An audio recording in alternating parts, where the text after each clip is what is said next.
আসসালামু আলাইকুম বন্ধুরা, কেমন আছেন? ভাপা পিঠা পছন্দ করেন না এমন মানুষ খুব কমই আছেন।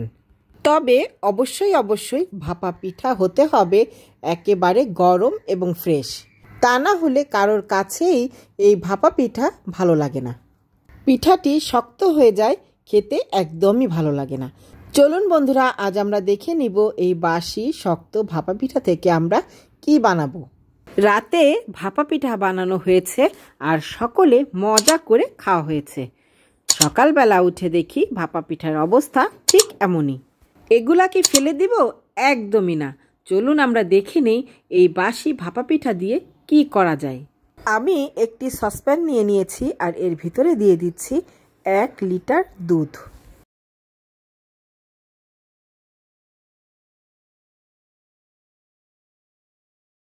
এবার এর ভিতরে দিয়ে দিচ্ছি 2 টুকরো এলাচ। এবার এই ফ্রাই প্যানটি আমি চুলার উপর বসিয়ে দুধ ফুটিয়ে নিব।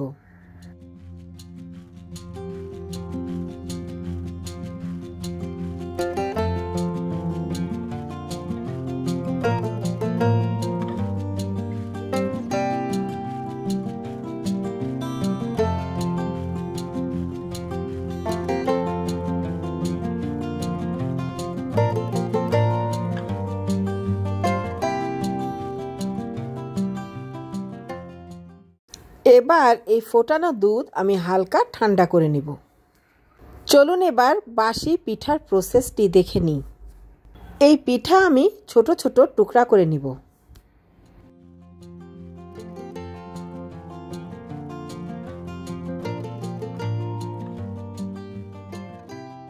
টুকরা করা ভাপা পিঠা এখন আমি হালকা গরম দুধের ভিতরে দিয়ে দিব। ফুটন্ত দুধের ভিতরে দিব না, কারণ এখানে গুড় আছে। এই গুড় ফুটন্ত দুধে দিলে হয়তো দুধটা কেটে যেতে পারে। এজন্য আমি হালকা গরম দুধের ভিতরে এই পিঠার টুকরাগুলা দিয়ে দিচ্ছি। একটি ঢাকনা দিয়ে ঢেকে 5 থেকে 10 মিনিট আমি এভাবে রেখে দিব।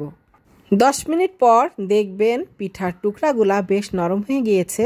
এবার নাড়াচাড়া করে যে টুকরাগুলা একটু বড় আছে এগুলো আমি আস্তে আস্তে ভেঙে দিব।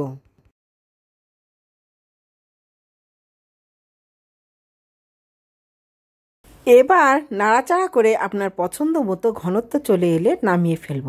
তৈরি করে ফেললাম শীতের সকালে খেজুরের গুড় আর নারকেল দিয়ে গরম গরম পায়েস।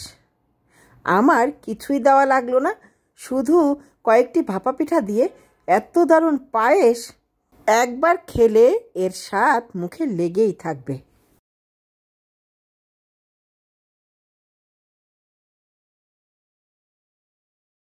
এবার নামিয়ে পরিবেশন করব। তৈরি করে ফেললাম শক্ত পুরানো ভাপা পিঠা দিয়ে চমৎকার স্বাদের পায়েস।